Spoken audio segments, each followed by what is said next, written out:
Sir, how do you determine if stock is under valued? ಹೇಗೆ determine ಮಾಡ್ತೀವಿ ಅಂದ್ರೆ, ನಾವು ರೀಸೆಂಟ್ಲಿ ಒಂದು ವಿಡಿಯೋ ಮಾಡಿದ್ವಿ ಈಕ್ವಿಟಾ ಸ್ಮಾಲ್ ಫೈನಾನ್ಸ್ ಬಗ್ಗೆ. ಆ ಟೈಮಲ್ಲಿ ಆ ಶೇರ್ ಪ್ರೈಸ್ ಬಂದ್ಬಿಟ್ಟು 56 ರೂಪಾಯಿ ಇತ್ತು. ಆಗ ಆ ಕಂಪನಿಯ ಬುಕ್ ವ್ಯಾಲ್ಯೂ ಬಂದ್ಬಿಟ್ಟು 55 ರೂಪಾಯಿ ಇತ್ತು. ಬುಕ್ ವ್ಯಾಲ್ಯೂ ಮತ್ತೆ ಶೇರ್ ಪ್ರೈಸ್ ನ ಎಲ್ಲಾ ಕಂಪನಿಗಳಲ್ಲೂ ಕಂಪೇರ್ ಮಾಡಬಹುದು. ಹೆಂಗ್ ಕಂಪೇರ್ ಮಾಡ್ಬೇಕಂದ್ರೆ, ನಾನು ರಿಸರ್ಚ್ ಮಾಡಿದಾಗ ಈ ಕಂಪನಿಯ 86% of the loan book secured ಇದೆ.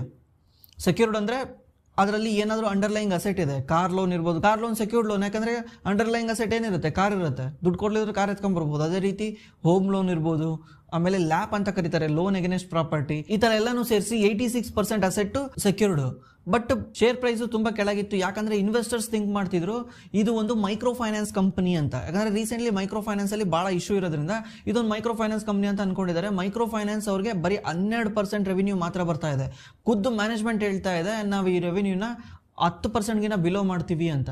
10%ಗಿನ ಬಿಲೋ ಮಾಡಿದ್ರೆ ಮೈಕ್ರೋ ಫೈನಾನ್ಸ್ ಕಂಪ್ನಿನೇ ಅಲ್ಲ ಇದು. Micro finance one part of the business. ಅದು ದೊಡ್ಡ ಅಮೌಂಟ್ ಏನಲ್ಲ, ಜಸ್ಟ್ 10% ಅಷ್ಟೇ.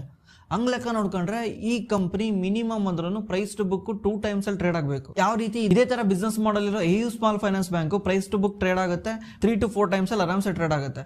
ಇದು ಬರೀ 1 time ಅಲ್ಲಿ ಟ್ರೇಡ್ ಆಗ್ತಾ ಇತ್ತು. ಒಂದೊಂದ್ಸಲ 1 time ಗಿನ ಬಿಲೋ ಟ್ರೇಡ್ ಆಗ್ತಾ ಇತ್ತು. We assume that this is a cheap ಇದೆ ಅಂತ ಅಸ್ಯೂಮ್ ಮಾಡಿದ್ವಿ. ಬಿಕಾಸ್ ಬಿಸ್ನೆಸ್ ಮಾಡೆಲ್ ಮೇಲೆ ನೋಡ್ಬಿಟ್ಟು ಅದನ್ನ ಪಿನ ಮತ್ತೆ ಪ್ರೈಸ್ ಟು ಬುಕ್ ನ ಇದು ಮಾಡಬೇಕು.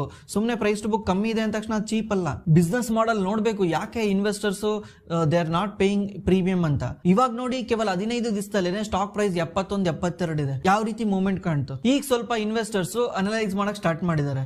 ಅದೇ ರೀತಿನೇ ಅಂಡರ್ ವ್ಯಾಲಿಡ್ ಕಂಪ್ನಿನ ನೋಡಬೇಕು, ಆ ಕಂಪ್ನಿಯ ಬಿಸ್ನೆಸ್ ಮಾಡೆಲ್ ನೋಡಬೇಕು. ಈ ಕಂಪ್ನಿ ಬಿಸ್ನೆಸ್ ಮಾಡೆಲ್ ಯಾವ ರೀತಿ ಇದೆ, ಇದೇ ರೀತಿ ಬಿಸ್ನೆಸ್ ಮಾಡೆಲ್ ಇರೋ ಕಂಪ್ನಿನ ಇನ್ನೊಂದು ಕಂಪ್ನಿ ಕಂಪೇರ್ ಮಾಡಬೇಕು. ಆಲ್ರೆಡಿ ಯಾವ್ದು ಕಂಪ್ನಿ ಇದೆ ಅಲ್ವಾ, ಅದು ಕಂಪೇರ್ ಮಾಡಬೇಕು.